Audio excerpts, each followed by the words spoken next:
Plato is the next Greek philosopher of the time, and he was a student of Socrates. So we will see that in his philosophy, there is a bit of Socrates, but there is something of his own as well. So, according to Plato, philosophical idealism and social conservation was important. And these two things come from Socrates, an idealist life and conserving society. It was important that rituals, traditions, norms, values, and those kinds of things belonging to a particular society stay with that society. But what he added was intuition. And intuition is really listening to your heart, and that really means learning from experiences. Experience teach people. It should teach people. If you make the same mistakes again and again and again, it doesn't reflect very well on the kind of individual you are. Experiences are there to teach us so that we don't make the same mistakes. Yes, if the experience is good, continue.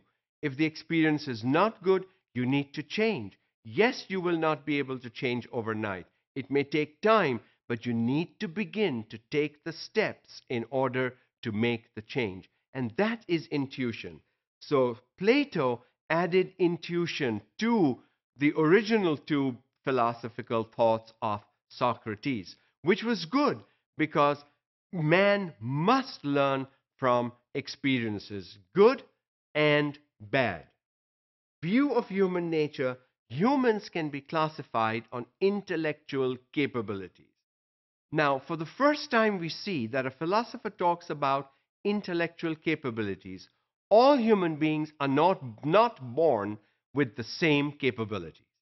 Some are better, some learn faster, some learn slower, some learn in different ways, and therefore, depending on your intellectual capability, you determine what you are going to become.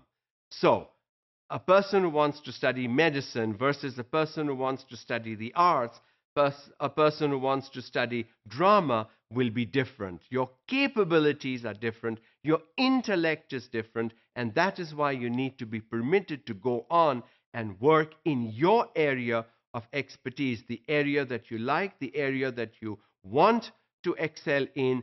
That is when you will excel. So the learning here is that parents need to stop telling children what they should become or what they should do. Children should be allowed to become what they want to become. Aristotle is the third Greek philosopher of the time, and his philosophy was realism, realist, not ideal. Ideal is up there somewhere. It's very difficult for human beings, all human beings, to become ideal. But realist, real.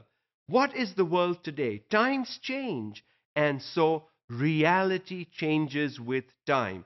That is what Aristotle meant when he talked about realism.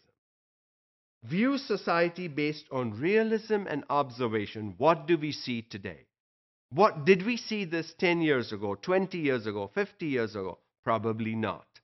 And so we see the change. And with the change, there must be change in your ideas, in your beliefs, in your mannerisms, in your ways of doing things.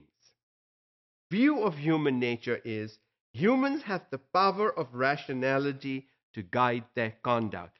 Now, this is very important. What Aristotle meant was human beings have the power of rationality. I can rationalize this is good, this is not good. I can rationalize, and then this is not good. Do I still want to do it? Should I still experiment? Should I still try? Should I give up? That rationality is critical because human beings have the rationality of discerning good from bad and bad from good. And if you still want to face the bad, well, go ahead and do it. Otherwise, you should really be picking the good from the bad. And that is what guides conduct. So people will do things. They will do things because they want to do it. But think about it. Rationalize it. Is it good for me? Is it good for the other individual? Is it good for the other group? think beyond yourself, and then go and take the necessary steps.